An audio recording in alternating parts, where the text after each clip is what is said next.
Aloha, welcome to another episode of Love What with Audrey Weilai, where I ask my friends and mentors what non-romantic love means to them. And today I have my dear friend Eva as my guest. Hi, Eva. Audrey, thank you for having me.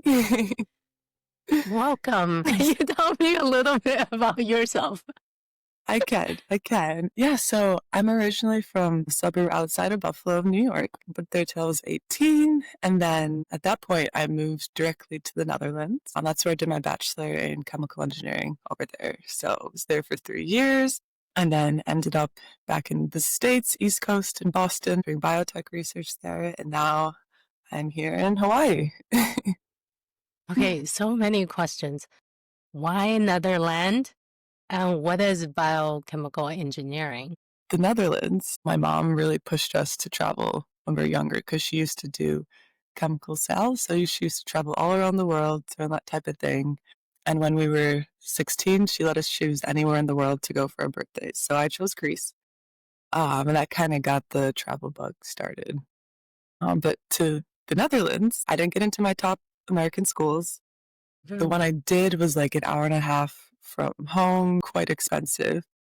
I was just so intrigued by the thought of doing something abroad overseas like that. So I was just like, okay, fine, I'll go. So my mom, we packed like 2 check bags, ended up in the Netherlands, a city in the north, like 2 hours north of Amsterdam called Groningen.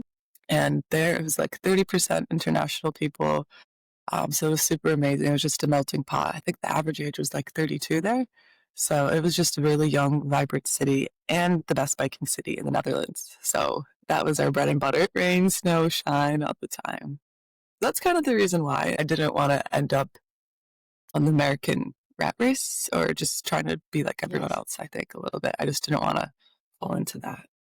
Did you do the entire program in Dutch or it was in English? English. Okay. My Dutch is very terrible. And that's also why the Netherlands, too. It was one of the only countries that had English programs at the time. Tuition was way cheaper as well. When you try to speak Dutch, they switch to English. It's amazing there. But no, it was all in English. Yes. Some Dutch on some PowerPoints left over, but it was most English. So my bachelor it was chemical engineering. And it's funny, I think the reason I chose that, because I took AP chemistry in high school. And to get into the university, I know I wanted to do something science, math related. My brain's always been fired for that. And my older sister is doing biological engineering. My dad's an electrical engineer. My mom's studied chemistry. And, that was, one of the programs that if you took AP chemistry, that you could do chemical engineering. And I was like, okay, let's try it out. And, I also think I did it just so no one could call me dumb, more just to prove I could do something. Well, you're incredibly smart and gorgeous. I'll take it. Yeah, and the thing was, when you start, it's not like American school where you have like the first year of college where you can kind of like do electives and choose after that. Once you start for the 3 years, you're locked into that, or else you have to start from fresh. So it was very intense. So it was just like math and science, and just stuck it out. It was 3 years instead of 4. That was kind of the reason for that. Yeah, thought I could do anything with that afterwards. And did you get to travel all over Europe during the time? Yes. It's funny. I thought I was going to be doing more traveling, but I was a broke college student, and the program was quite rigorous. Yeah, we didn't have much vacation at all, so it didn't give too much time. And to get a train ticket to Amsterdam at that point was like 60 euros, and for me it was like, oh my god, that's so expensive. Yeah. But on the flip side, I met a lot of people that I was able to travel with after. During my stay, we went to Lanzarote, which is in the Canary Islands. We got to do that one time. I've been to Italy a bunch. The post-grad, I was able to travel a lot. Can I talk about Egypt? Yes, of course. Okay. So, yeah, my best friends are actually Egyptian. So, Frida and Zaina, they really taught me how to be a true friend. I'll say that. The Arabic culture is so welcoming, so warm, very lively. They really put other people before themselves. Like if they say I'm cold, they'll be ripping off their jackets to give me theirs. After first year of college, they invited me to go to Egypt. My gosh, it was the biggest culture shock. That was my first time going to a country like that, like organized chaos. I just remember driving through the streets. I think there's supposed to be like 3 lanes. There's 5 lanes, 4 lanes, no matter. People are just trying to get through. It's just so many things going on, different like animals around, like 10 people on a motorbike, just crazy things like that. But Like Cairo for wild me, I've been animals. wild, not wild. I just remember there was a horse-drawn carriage with a bunch of cotton candy on it. I just remember going through the streets. Okay. But yeah, lots of cats and dogs around. But Cairo definitely has my heart. My friends live in the suburbs around the outside. It's just so lively, so vibrant. The food is amazing. It's quite vegetable based, good for Oh, that's great. vegetarians. Yeah, it's just something about it. And then the pyramids are right in Giza, so like a little bit outside of Cairo. And, just driving down the highway, my friend could see them from her backyard. They're just there, so it's just so rich, and the people are just so amazing. I would highly recommend it to anyone. I know some Mm, people I think are a little bit wary about it. Um, like it's not a good place for women, things like that. As a woman walking down the street, it's not like you have to wear anything covered, but it's just recommended because a lot of the people have never seen someone like me, sure. foreigners, and the cat calling is bad. So that's the only thing. Yeah. Another friend of mine was on the podcast and he's Egyptian and he recommended that if you do go to Egypt, have someone else with you who knows Egypt. It's not a backpack friendly place. That's very true. That's very true. I think without having my friends there, I would be completely lost. They're very sweet in English. The way they could, really talk their way through people is amazing. They would get us great deals. We wouldn't be scammed or ripped off. Like they would tussle with them. So they were amazing. Like going to the pyramids, I do a camel ride. They tell you the price, and they're like, "Are you serious? Like, it should be this." Da, da, da, da. And they can tell you where to go, not to go. Like any city too. There's not great places, but I think having them there, yes, definitely. So bargaining is part of the culture. Is that correct? I would say Or is that more for tourists? it's for everyone. Yeah. There's like a giant market with a bunch of different shops, and everyone's just trying to get you to go to your shop, even Egyptians as well, and especially us. They like, come to our shop, spend even more money here. And they would even bargain for themselves too, because they know they could get a deal as well. So bargaining's the way to go. Hmm. You recently went to Japan and met with some of your friends. What was it like being in Japan? My gosh, I know. If you're like all the people I talk to, they say Japan is their favorite country. So I'm so excited to go. We went to Tokyo. We took a little day trip to Mount Fuji, Kyoto, and Osaka. In Japan, I feel like I go to a place and I'm like, oh, this reminds me of somewhere, da da da da. Japan, nowhere. It was a It's completely just new Japan. experience. Yes, yes. I think the biggest things for me was the amount of people that were there. I couldn't believe it. Like the sidewalks were packed and they walk on the left side and then you have tourists walking on the right side trying to get through people. I would say it's so organized that it works out that way that we can handle so many people. I'm confused. Is the left reserved for Japanese and the right for tourists? No, because What's they going on? drive on the left side of the road, so they walk on Oh, the left okay. side. So like a Yes. lot of tourists walk on the right side, and then I just found out that in Osaka they do it. They walk on the right side, and I was trying to walk on the left side. So yes, Okay. yes. But I think that was the biggest shock to me, and then as well how clean it was. I think their culture of having so much respect for other people, and then also where they are living it was great because it kind of reminded me like, okay, I gotta take care more as well. We're all in this together. It's kind of like a social rule, carrying around your trash forever. But I think also the food has my heart. It was sushi and ramen every day over there. So I met up with my friends, so my Egyptian friends, my other friends that were living in the Netherlands, and someone else from Australia, also with my partner. Just all being together. We haven't seen each other in like 2 years. That was cherry on top for everything. So just Mhm. experiencing something new with everyone, Yeah. it was To have that incredible. shared experience. Yeah. Exactly. We did a lot of cool things. You saw like a sumo wrestling fight. Actually fought a sumo wrestler there. Some great footage. Yeah. They put me in like the suit that blows up and I was ready. I was ready to attack and I was beating up this guy and then I won. I won. But I was Of hoping he was going to course. throw me to the ground like the other men. You mentioned your partner. And so, aside from romantic love, what is love for you? I think for me, it's, having the utmost care for someone and love really comes down to, helping people with their needs and, making people feel that affection or that love or that care for.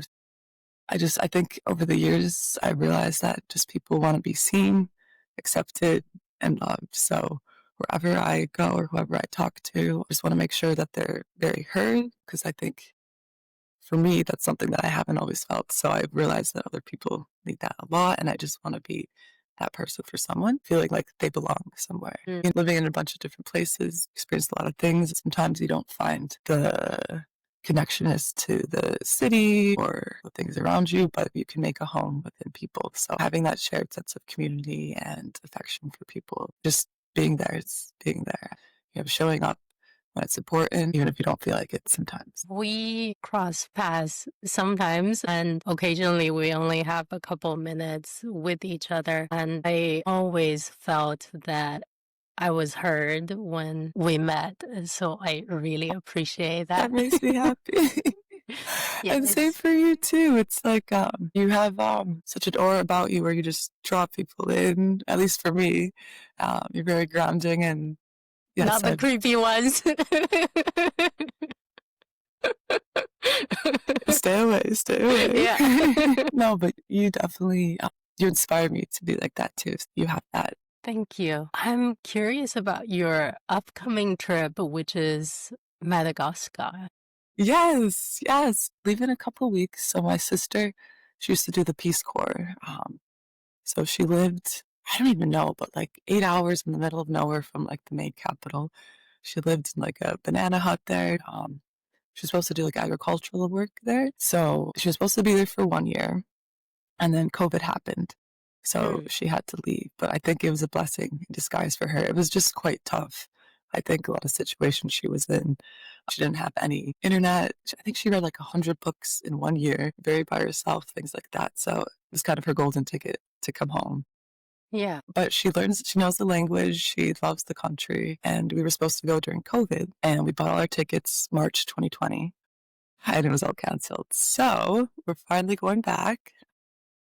From here in Hawaii, it's going to take me, I don't even know, I think at least 48 hours, 4 planes to get there. My goodness. A bunch of vaccines, so I gotta go get vaccinated soon. But Okay. Is we're gonna that for go. your sake or for because the country requires you to do that? All the vaccines. I think there's a couple that are required.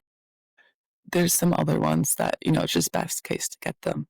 Um, like tetanus, and there's a new virus, the chikungunya. And that one just started from a mosquito bite that you can get quite ill from. Hmm. Here in Hawaii, I thought yesterday I wasn't able to get it, but I found someone who could get it for me. So Okay, we'll that's be great. good. Gotta take malaria pills every day, but it's gonna be worth it. Yeah. But we're first starting off at this it's these islands in the northwest part called Nusi Bay, and we're Hmm. gonna take a 4-day sailing trip around there. 3 nights living on the boat with my family and my sister's partner. So hopefully we don't get too stir crazy, but it's gonna be beautiful. Like the water's like this bright blue, the sand's super white. So excited for that. And then after, all I know is we're going to a sanctuary where there's like 2-foot lemurs running around. So I'm just excited to see and eat all the food. And it's lychee season there. So we're going to try a lot of lychee. You mentioned sailing. Do you know how to sail?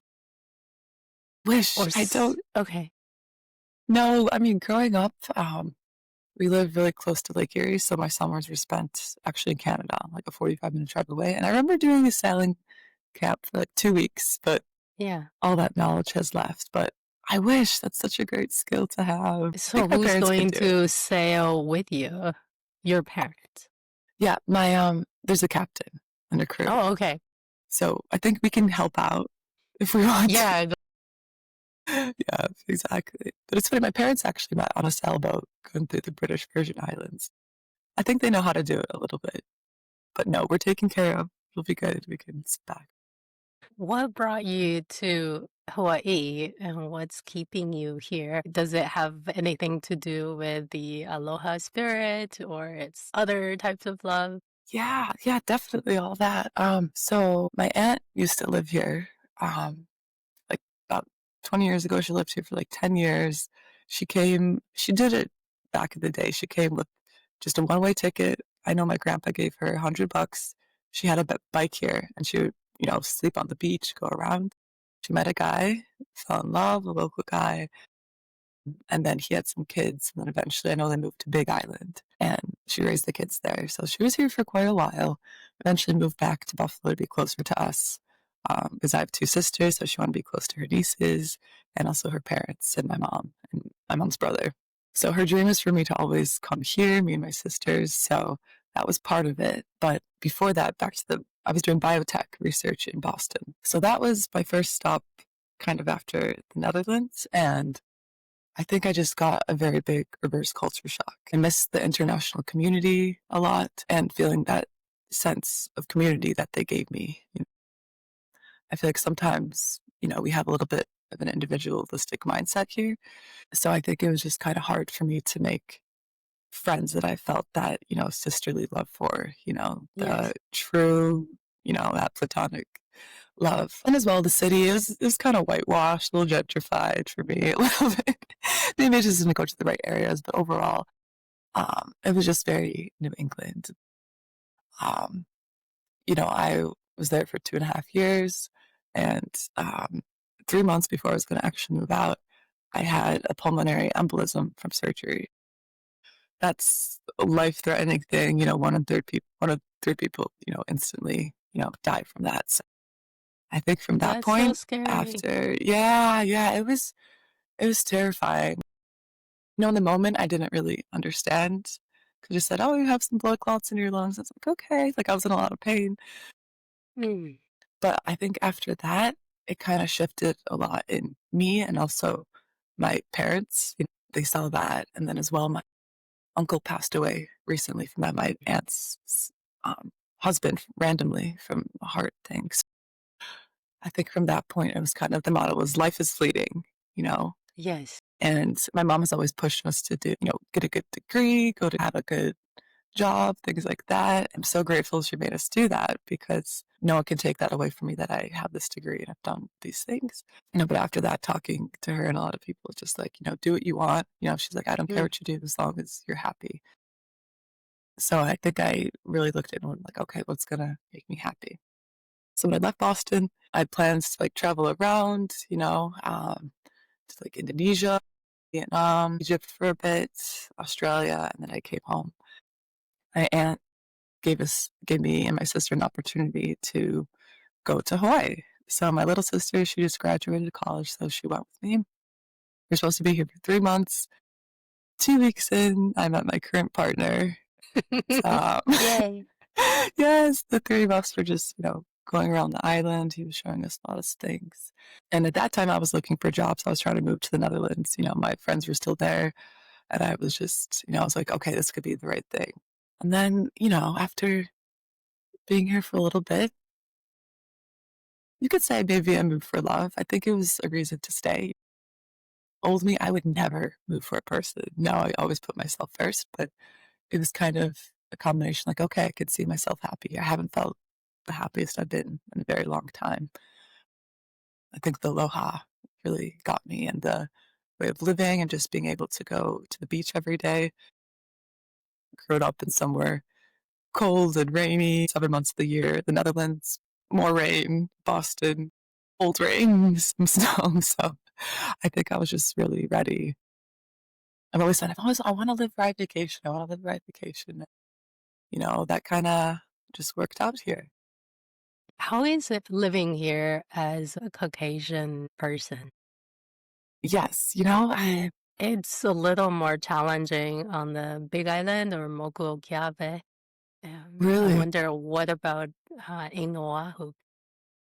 I've felt, is it okay that I'm living here? I'm taking up space here? Because I saw a lot of things like, oh, like stay away, like don't come to Hawaii. And I think after meeting locals, especially at my work, it's like I feel accepted that way. But I haven't felt any, you know, type of, you know, negative from someone that I'm Caucasian. Maybe some looks sometimes, but at the same time, I can take it. I'm very privileged. I'm a white woman. I can get by in life in a lot of ways. So if someone wants to, someone's feels a certain way about me, it's totally okay. If I'll ever have that like true connection to the islands, let me be here for a year and a half. It hasn't kicked me out yet. So I think Oahu likes me. Okay, let's do something fun, at least for me. You know the island really well because you've lived here longer than I have. Can we come up with 3 different plans for 3 different type of people if they're visiting Oahu? So one Yeah, would let's do it. be, let's say, a backpacker with no money but has a lot of time. Another person would be, I have the money, I can rent a car. And then the third could be, money is no issue for me, I'll just blow it. Uh, what would you suggest them to do, like one by one? For all three, I would say start in Waikiki. I know there's Yeah, a hostel here. That's yeah. super nice. You just got to see it. I know it's touristy, but that's where I first lived Can here, we and add, sorry, can we add one more rule because yeah, we were talking about respecting the locals? Can you make recommendations that's not giving all the local secret spots away? yes, yes. Okay. Waikiki is definitely well known. Not giving away anything there, but there was just something so incredible just being able to walk outside and the beach is right there. It's so nice. It's the promenade with the palm trees. I think everyone just got to experience that for a little bit. If you got no money, but you have a lot of time, take the bus to the North Shore. I've grown very fond of that place just because my partner, he surfs. So last winter, we were going like 4 times a week up there.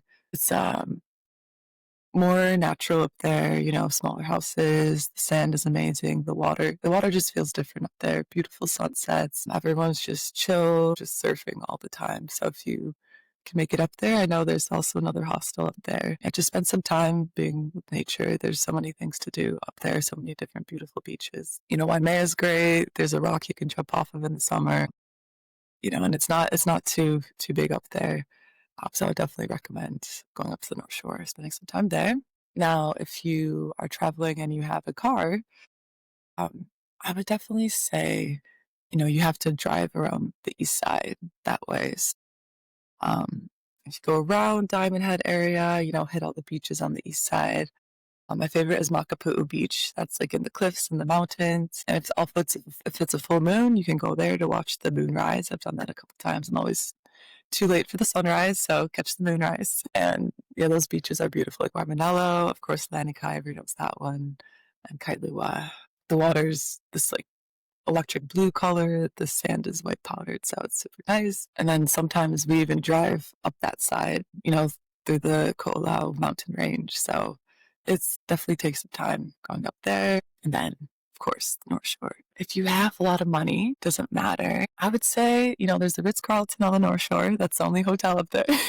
Obviously, I like the North Shore. And then I would say Waikiki for sure. I would stay, somewhere central in there in the heart of Waikiki, definitely.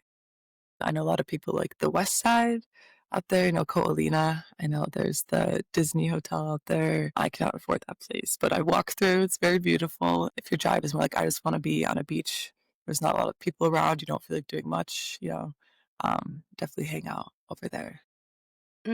Thank you. And what about places to eat? One is super low budget, still really good, and the other one mid-range, and then the third one is I don't care how much money, just bring it on. Okay, well, here in Hawaii, there's a lot of Japanese influence. So I would say you got to try the Japanese food. But one of my favorite local restaurants that just reopened up, it's called Chiba Ken. It's right on Enna Road. It's close to me, so it's a 10-minute walk. really good happy hour it's like from 9 to 11, which is so cool. Who has happy hour at that time? They have like a sushi bar. I think most of the workers there were Japanese doing the sushi. It's just a really cool local place. I love it. Um, I'll say mid-range. So for their happy hour, I love the Signature. Also 5-minute walk for where I am right here in Ala Moana. It's on the 36th floor of the Ala Moana Hotel. Happy hour, definitely you got to go there. Can't afford it Mm. otherwise, but you get sweeping views of the ocean, the mountains. It's super, super nice. They're known for their steak, so I have get some steak sliders, things like that. Super nice. And then top. Audrey, I'm so sorry. I'm not sure if I've eaten at an expensive restaurant. That's all right. But on my We birthday, can ask Google Almighty. yes, but on my birthday, I did go with my parents to Roy's. That's a classic. So they have really amazing surf and turf. I would say like each entree is around like 50, $60 right there, but it was incredible. I'd never had butterfish before. It was amazing. So Roy's is a classic. You gotta try it out. Thank you. Yeah. Is there anything exciting that you're working on outside of work? You know, I wish I had a better answer for you. I used to do a bunch of things. I played piano. I would do soccer for sports. I used to paint, Horse riding. all this stuff. Horse riding, yes, yes, all that type of stuff. Right now, I'm working on, I would just say, my well-being and my happiness. So I Mm, think it's taking place in other forms. I think I've really living here. It's kind of I feel a lot detached from society, and at first it kind of felt a little bit scary because like your instincts and what we've been trained is, you gotta have a good job. And if you're not productive, you're like kind of worthless. You know, you need to be doing all these things. So I think here it's forced me to slow down, look inward, be like, okay, what brings you happiness day to day? So right now I'm working on my health. I do yoga just a little bit every day, trying to yeah. do that. Just being in nature as much as possible, going to the beach. Got to work on my hiking, things like that. But now I feel like I'm slowly integrating things back. So finally picked up a book my sister got me for Christmas last year. So hopefully get it done by the time Christmas comes around this year. But I have some watercolor paintings. So I'm just picking that up again and just figuring out like what type of career I want or what will bring me happiness. Because I do concierge work right now and it's very different from biotech research. So I think a lot Yeah. of times I have that inner fight of like, okay, what am I doing? Like, I'm not using my skills enough. Have I lost it? That type of thing. But I think when I start to freak out, I just remember a lot of reasons why I left the place I did and what wasn't making me happy. Mm, So if I hold on to those things, it helps. But maybe I'll continue on with education. Thinking of maybe doing an electrical engineering degree for like a master here. okay. So we'll see. We'll see. Yeah, learning is very important to me as well. And one of the paintings that I really love is one by Goya. He painted himself as this old person, really frail. And underneath, he wrote, still learning. And that really resonates with me. What was the painting like? For me, it was very moving. So a quick Google would probably bring it up for you as well. Yeah, yeah, I need to check it out. Learning. Exactly, exactly. I don't need to get the learning for my job as much. But it's also on to me to keep learning and keep growing. Like I can do it myself, but sometimes it's hard getting that motivation to do all that stuff because I do miss using my Mm. brain. At the same time, I think maybe I can be okay with the work that I do and also still continue learning on. It's not one and done. Self-care is so important. I would argue that it's probably the most important part of life. 100% agree. 100%. I also struggled with a lot of like chronic fatigue and pain and things like that. And before I would thought my health wasn't bad, but I was just going out a lot and not exercising as much as I should You had a be. near-death experience. Yeah, That was so crazy. it was. It was. Like, I think I can go back to that moment from the pain and be like, okay, if I could get through this, I can get through anything. So that pain has brought me a lot of strength, I'd say. What did that pain teach you about love? It makes you realize who's important, like what's important, who's important. Like as I was like, if I die in this moment, at least everyone I know that loves me, it knows that I love them. And I've done the best that I could in that case. It just told me that people are the most important thing. And as we wrap up the conversation, is there anything else that you would love to share? Yeah. I think just my mindset has changed a lot. Fighting your inner battle, trying to make peace with that and things you're conditioned to, think and feel, just letting go of that. If you could choose to be an animal or another sentient being or form in nature, what would it be and why? Definitely a bird. Okay. And then, here in Hawaii, there's the Eva bird. It's spelled IWA. I was like, okay, perfect. It's me. But, I think I've always wanted to fly as a kid. That was the one thing. But I love the sky. I love color blue. I love being up in the air. I'm a Gemini. I'm an air sign. So maybe that's why. I just love how free they are and they can just see things from atop and just the feeling of the wind. I think that would be amazing. And my favorite part of all these conversations is asking the guest to leave a gift for me and the viewers, which is a question for us to contemplate on. I would say, are you doing what you really want to do right now? Are you following your heart? Exactly what it wants. Not what other people think, not what you think you should do, but what your heart really desires. Thank you. I just felt warm-hearted when you said that. Makes me so happy. Where can people connect with you? Are you on social? Yes, you can find me on Instagram. My name's Eva, EVA _Tapani, TAPANI. Okay, great. Yes. Well, thank you so much, Eva. Thank you, Audrey. Oh my God, this is so much fun. Thank you for letting me share and give me this time to talk about me. It's been very fun. Thank you. All right, well, I'll see you very soon. Aloha. I'll see you very soon.